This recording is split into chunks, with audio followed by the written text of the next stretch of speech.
Olá, bem-vindo a mais um vídeo. Meu nome é Adolfo Clay e você está no meu canal. E eu estou tentando achar um jeito aqui de iniciar esse vídeo aqui, porque vai ser um tema um pouco complicado, né? Por que nós somos burros? Por que nós saímos da escola burros? É uma coisa muito interessante. Eu acho que é um problema muito sério. Mano, o bagulho é muito sério. Porque, velho, é interessante que nós não sabemos por onde pesquisar ou como pesquisar. Cara, tem gente que me pergunta assim, Adolfo, onde é que eu compro uma Bíblia em hebraico? Se você tem o Mercado Livre, estante virtual, livrarias a rodo na sua cidade. Então, assim, tem pessoas que vêm me perguntar isso. E eu tenho que levar, tenho que mandar o link, tenho que levar a pessoa, tenho que levar no colo como se fosse uma criança de 5 anos de idade. Isso é um negócio muito sério, porque estamos falando de pessoas adultas, pessoas que trabalham, que exercem uma função, que são pais de famílias ou mães, são pessoas que são líderes na sua igreja. E essas pessoas, elas não têm a capacidade intelectual ou a capacidade cognitiva, que eu sei lá o que significa cognição, mas tem a capacidade intelectual, não tem uma capacidade intelectual de simplesmente colocar Bíblia hebraica no Google, comprar. Tipo, é um negócio muito engraçado. E de onde que vem isso? Isso é um negócio que vem da escola. É interessante que na escola nós não somos ensinados a pensar. No sistema educacional brasileiro, você não é ensinado a pensar. Como assim, Adolfo? Se você for um cara muito questionador, você vai ter problemas na escola brasileira, porque tudo é centralizado. Se você vê além da escola, você não vai ser valorizado. Entendeu? E a escola não vai ser capaz de assimilar você como aluno. Eu tive um professor de história que me deu nota, me tirou um ponto da minha. Tirou um ponto. Na época, oitava, sétima série, ou foi primeiro ano, alguma coisa assim. Ele tirou um ponto da minha média, porque eu perguntava coisa demais sobre história para ele. E aí ele falou assim: eu tirei um ponto, você pergunta muita coisa fora da matéria, fora do que a gente está estudando agora. Aí você pode olhar e falar assim, mas que puta que pariu, como é que. Isso aconteceu com você mesmo, Adolfo? Aconteceu. Aconteceu. É claro que eu tive professores que me incentivaram a estudar dentro da escola. Isso é verdade. Não tem como. Teve uma professora de matemática na sexta série, na minha. Foi na minha sexta série que ela insistia pra eu ler, cara. Mal foda é que ela queria que eu lesse romance, cara. Romance não é minha praia. Eu gostava de Naruto. Não, na época eu não assistia Naruto, não conhecia Naruto ainda. Naruto eu fui conhecer com 17 anos de idade. Assistia Dragon Ball Z com 12 anos de idade, mano. Eu curtia Dragon Ball Z. Curtia X-Men. Em vez dela me dar um gibi, me dar um gibi de presente, não, ela me deu um livro de um romance que, velho, tipo, até hoje não edificou em nada na minha vida. É igual o professor Pir fala, se o cara lê Carlos Drummond de Andrade, Machado de Assis, ele aprende a ser corno. Ele falou isso, né? Então, teve professores que me incentivaram ao conhecimento e teve outros professores que, cara, eles... Pô, você tá vendo um cara que tá interessado em estudar história. Você vai fazer o que com um cara desse? Com um adolescente desse? Cara, você vai dar todo o apoio possível. Ah, não, vou te dar um ponto a mais porque você tá perguntando coisas demais. Mas você tem que estudar também. Viado. Me enche o saco. Eu falaria isso pra ele. Basicamente. E por outro lado, eu tive professores que. Uma professora que me incentivou, mas da maneira errada. Talvez foi a melhor maneira que ela achou, porque, cara, ler é o caminho. Não tem como você ser alguém na vida se você não lê. Os grandes homens da humanidade leram. Só que, cara, não adianta você querer dar um livro de física pra mim que eu vou jogar no lixo. Um livro falando sobre advocacia, eu vou jogar essa droga no lixo. Agora me dá um dicionário de grego.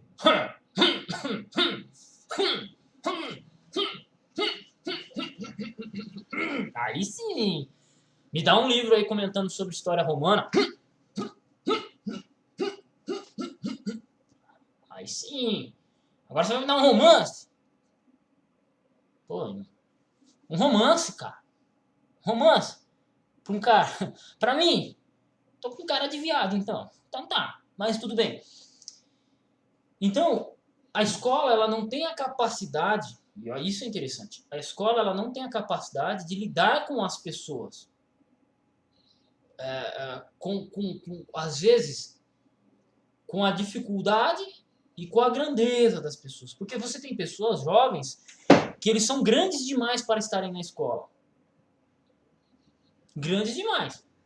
Imagina se o Olavo de Carvalho frequenta a faculdade. Ele fica burro, cara. Ele fica burro, ele teve que descobrir sozinho. Tá entendendo? Né? E é interessante que você tem jovens grandes que estão entrando na escola e eles estão aprendendo a ser máquinas. Porque eles estão entrando lá e virando apenas marionetes políticas. Eu conheço um amigo meu, eu tenho um amigo meu, que ele entrou na escola, ele entrou para fazer faculdade. Cara, ele é um militante político hoje. Ele é um militante político. Ele não consegue enxergar a realidade em torno dele. Entendeu? Se o Bolsonaro roubar uma bala, eu vou falar, ele roubou uma bala. Agora, se você falar, agora você não vai ver militante nenhum do PT falando que o Lula roubou uma bala. Então, eles são incapazes de conceber a realidade. Isto é o problema. Se as pessoas são incapazes de conceber a realidade, elas são incapazes de contribuir para com esta realidade. Simples. E aí você encontra pessoas que são incapazes de buscar uma coisa no Google. Entendeu? É um fator de emburrecimento muito interessante. Então, o que acontece?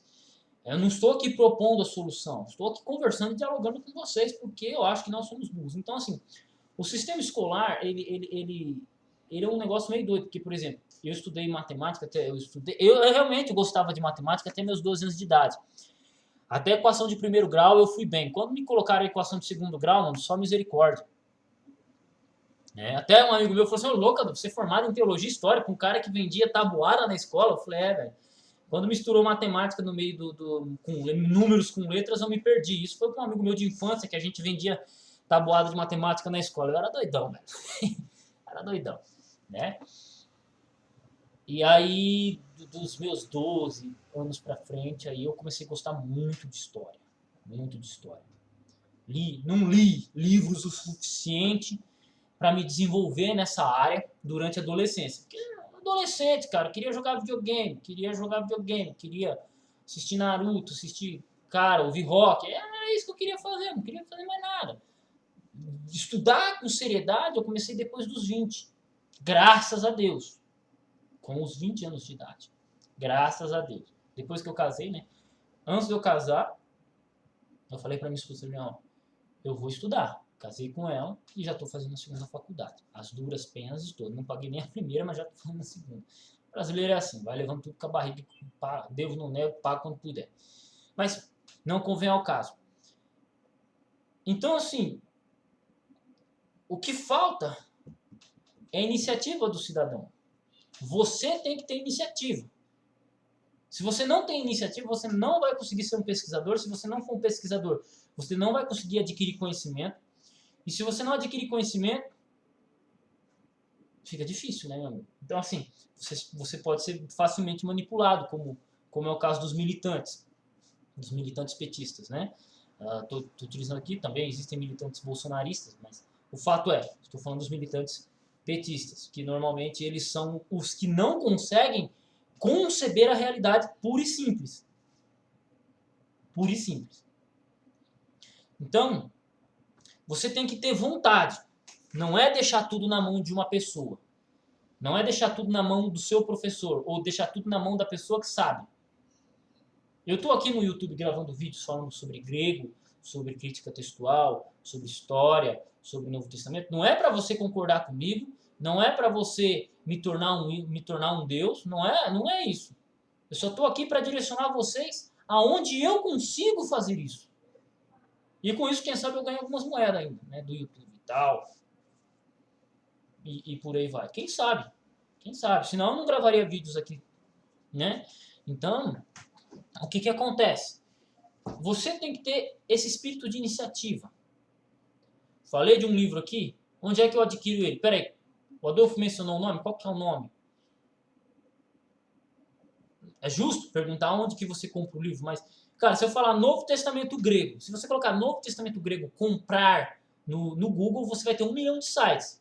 Você pode perguntar, tá, qual Novo Testamento eu devo comprar? Aí eu posso entrar e ajudar você. Tanto que eu já indiquei várias vezes, mais de 1000 vezes aqui no meu canal. E literalmente eu posso falar mais de 1000 vezes porque são 1200 vídeos no YouTube. Então, a escola ela não consegue suprir a grandeza. Por exemplo, eu não tive aula de grego na escola. Eu não tive aula de hebraico. A hebraico natural, né? Mais para quem vai estudar a Bíblia mesmo. Mas grego, eu não tive aula de grego. Eu não tive aula de francês. Eu não tive aula de inglês, mas não aprendi porcaria nenhuma. Eu não tive aula de crítica textual na escola. Eu não tive aula de linguística na escola. Não sou um especialista em linguística, mas eu tenho alguns livros sobre o assunto. Então, como é que eu cheguei nesse lugar? Como é que eu cheguei onde eu cheguei? Alguém me direcionou? Não. No início eu estava sozinho. Eu não esperei alguém chegar para mim e falar assim, eu preciso de um professor de grego. Eu preciso de um professor de crítica textual. Qual material eu compro? Não.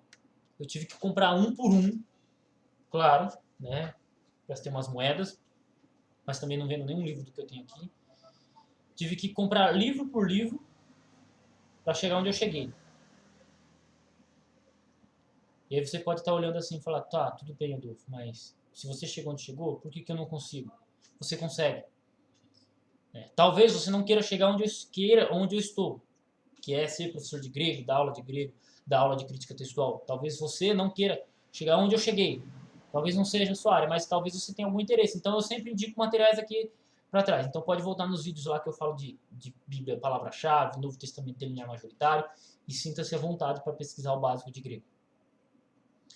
Mas a gente tem que ter esse espírito de iniciativa. Quando eu quero estudar um assunto, eu não espero um professor. Eu vou lá e leio, busco alguma referência sobre o assunto e leio. E vou aprendendo. Né? A gente também vai aprendendo com as pancadas, com alguém apresentando conhecimento e tal. Mas a gente aprende tendo iniciativa. Se você não tem iniciativa, conhecimento é igual a mulher, cara. Você tem que chegar e chegar firme. Se você não chegar firme, velho, fica enrolando. Quando eu cheguei pra casar com a minha esposa, eu falei assim, casa comigo. Vou casar com você. Ela falou, mas não sei o que, quando? Eu falei, só marcar a data que a gente vai. Você tem que chegar rápido, direto. Minha esposa não queria casar com ninguém. Passou a vida inteira correndo pro casamento. Chegou eu, casou. Por quê? Conhecimento é a mesma coisa. Se você não tiver firmeza, se você não tiver a iniciativa de chegar firme nele, ele não vai chegar até você. Não espere. Não espere. Então, assim, primeiro passo, iniciativa. Segundo passo, compre livro. Adolfo, mas eu não sei por onde começar. Meu amigo, comece com o que mais te incomoda. Comece com o que mais te incomoda. O que te incomoda no estudo da Bíblia? É os que os ateus falam? O que mais te incomoda na Bíblia? A Bíblia te apresenta dois deuses? Um Deus bom no Antigo Testamento e um Deus mau no Antigo Testamento e um Deus bom no Novo Testamento? Já estudou sobre esse assunto? Né, que é o ponto de vista marcionita, por exemplo? Ou, cara, por que o Brasil, a educação do Brasil é uma droga? Você já estudou sobre isso? Por que a educação do Brasil é uma droga? Por que a educação do Brasil é um dos últimos lugares nos testes internacionais? Isso não te incomoda? Se isso te incomoda, estude e saber por quê. Então você tem que estudar aquilo que te incomoda. Não adianta nada você ter 1 milhão de dúvidas e você não tentar sanar elas. Primeiro tente sanar as suas dúvidas. E isso vai começar a te preparar. Adolfo, mas eu não sei por onde começar. Me ajuda. Velho, comece pelo mais básico. É igual gente. Tem gente que chega pra mim e fala assim, Adolfo, por onde que eu começo a estudar a Bíblia? Ué, você começa pelo livro de Gênesis. Adolfo, por onde que eu começo a estudar grego? Ué, você começa comprando o Novo Testamento grego, um dicionário e uma gramática. É o começo. Adolfo, por onde que eu estudo inglês? Ué, você começa por uma gramática, por um dicionário e lendo coisas em inglês. Faça isso que você vai aprender. Você não precisa ir para uma escola. Eu não digo que você não precisa ir numa escola, mas necessariamente não é numa escola que você vai aprender inglês. Porque eu estudei inglês na escola e não sei inglês. Eu não aprendi a ler inglês na escola. Eu aprendi a ler depois dos 20 anos de idade. Por quê? Porque eu fui lá, comprei meus materiais de grego, e eu comecei a notar que os materiais de grego em português eram muito limitados, são muito limitados. O que eu fiz? Comecei a comprar algumas obras em inglês. Ah, mas você não sabia inglês? É. E adivinha? Foi lendo uma coisa aqui, lendo uma coisa ali, hoje eu pego um texto em inglês e leio tranquilamente. Então veja que o espírito de pesquisa se inicia com a necessidade, com a dúvida e com a vontade, com a iniciativa. Não adianta nada você ter dúvida e não ter iniciativa. Né? E aí a gente volta para a escola. Na escola, lembra que eu disse que você tem pessoas grandes, jovens grandes dentro da escola, que a escola não consegue comportar, e basicamente é isso? E você tem professores que não sabem lidar com a grandeza dos seus alunos. Eu tive professora, graças a Deus aqui, foi aqui em Maringá mesmo, cara. Teve uma professora que eu trombei com ela aqui, já faz 10 anos, mais de 10 anos, 11 anos que eu saí da escola, foi em 2009 que eu saí da escola, 11 anos. A professora olhou para mim e falou assim, Adolfo, você sabia muito mais de história do que eu. Né? No tocante à Segunda Guerra Mundial, né? Já com meus 17 anos de idade. Tipo, uma professora de história que dá aula há tanto tempo falar um troço desse, ou eu me sinto orgulhoso ou eu me sinto triste, né? Mas, necessariamente, eu gosto muito dessa professora, ela é muito legal. Ao passo que também eu tive professores de história que me fizeram odiar a matéria, tiraram pontos de mim. Teve uma professora de história que eu cheguei para ela e falei assim, professora, eu tô lendo esse livro aqui sobre a escravidão no Brasil. Pá! Peguei na biblioteca da escola, na biblioteca perto da escola. Ela falou, esse tipo de livro é só mais acadêmico que vai ler, né? Não é mais ensino médio e tal. Só que assim, a professora tinha uma didática horrível, horrível. E por aí vai. Então, assim, a escola ela não consegue comportar todo o conhecimento. Ela não consegue... os professores, muitos deles não têm tempo para poder trabalhar com sociologia. Eu tive um professor de sociologia que, porra, mano, o cara era foda, velho. Tipo, desculpa usar essa expressão aqui, esse linguajar, mas o cara, ele era foda mesmo. Porque, velho, ele pegava a matéria, explicava de uma maneira tão top, velho, que, tipo, você entendia e você queria fazer o que ele estava fazendo, né? Assim como tem gente que chega para mim e fala assim, Adolfo, cara, a maneira que você apresenta a crítica textual, a maneira que você apresenta a teologia, a maneira que você apresenta o estudo do grego, tem professores que não conseguem fazer isso. Mas por quê? Porque os caras não conseguem simplificar o assunto. E esse professor, ele conseguia fazer isso e ele fazia um convite ao estudo, entendeu? E curiosamente era um dos poucos professores, foi o único professor que mencionou Olavo de Carvalho na sala de aula. Até hoje eu só me lembro de um professor que mencionou Olavo de Carvalho. Que ele falou assim, Olavo de Carvalho mora fora do Brasil, porque senão os caras matam ele aqui e o cara fuma demais. Né? Mas ele mencionou Olavo de Carvalho. Né? Mas assim, o cara conseguia, tanto que eu tenho um livro de sociologia aqui, Utopia de Thomas Morrows, Nicolau Maquiavel, Leviatã, Thomas Hobbes. Eu tenho um livro de sociologia aqui por causa do cara, velho. O cara me chamou a atenção para esse estudo da matéria, né? A questão do preconceito também, a questão da classe social, Casa Grande Senzala, Gilberto Freire. Então, cara, eu conheci grandes nomes da sociologia, da história mundial ali, porque esse cara, ele apresentou de uma maneira muito legal. Né? Então, esse professor conseguiu fazer isso em um professor de sociologia. Uma professora de história também, ela falou assim, olha, Adolfo, eu estava indo embora de Pirassununga para Leme, ela chegou para mim e falou assim, me diga seu nome. Eu falei, Adolfo Clair. Oliveira da Silva, né? Mas Adolfo Clair. Adolfo Clair falou, eu vou marcar bem seu nome porque eu sei que você vai ser alguém na vida. Você vai ser alguém grande. Eu falei, cara, eu era um moleque que gostava de matemática, às vezes dormia na sala de aula, não na aula dela, né, mas na aula de outros professores, porque, cara, é uma chatice. E aí eu quero entrar agora na própria questão de ensino. Assim como você tem pessoas que são mais voltadas para a matemática, você tem pessoas que são mais voltadas para a língua portuguesa, pessoas que são mais voltadas para a história, pessoas que são voltadas para artes e educação física, é complicado um sistema de ensino padronizado, que é isso que lasca, um sistema de ensino padronizado, centralizado, onde que o cara vai ter que estudar coisas que ele não gosta. Eu nem sei como se faz mais uma regra de 3, cara. Acredite se quiser. E essa é a equação que a gente mais utiliza fora da escola, é a que mais tem utilidade fora da escola. Porque Bhaskara não serve pra porcaria nenhuma. Pra mim não serve. Equação de segundo grau pra mim não serve pra porcaria nenhuma. As contas de física que eu aprendi a fazer não servem pra porcaria nenhuma. Química. Então, pra que eu vou estudar isso na escola? Desculpa faltar com respeito, mas assim, pra que eu especificamente tive que estudar isso na escola, sendo que eu não uso isso na minha vida diária?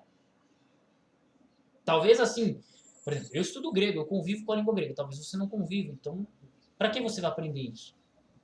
Então, as pessoas elas são seres individuais, então o ensino ele tem que ser individualizado. Ele tem que ser, tipo, você tem que dar mais envergadura. Quer ver? Uma das coisas que solucionaria o problema da educação do Brasil é o homeschooling e o governo descentralizar a questão da educação. Porque toda educação hoje é na escola pública. Se a gente descentralizasse mais isso, mas tem escola privada. Mas a escola privada segue o mesmo sistema da escola pública. Se você tivesse uma descentralização na educação, cara, você teria uma grandeza, você teria o início da solução do problema. Você pode falar, não, Douglas, mas homeschooling, o cara não aprende nada na escola, vai aprender mais em casa. A minha casa tem mais biblioteca do que na escola. Tem mais livros, a biblioteca da minha casa tem mais livros do que na escola, eu garanto. Né? E eu aprendo muito mais, eu aprendi muito mais fora da escola do que dentro dela. Então, se eu fosse para a escola, por exemplo, por que o sistema de ensino à distância no Brasil tem funcionado muito? Sabe por quê?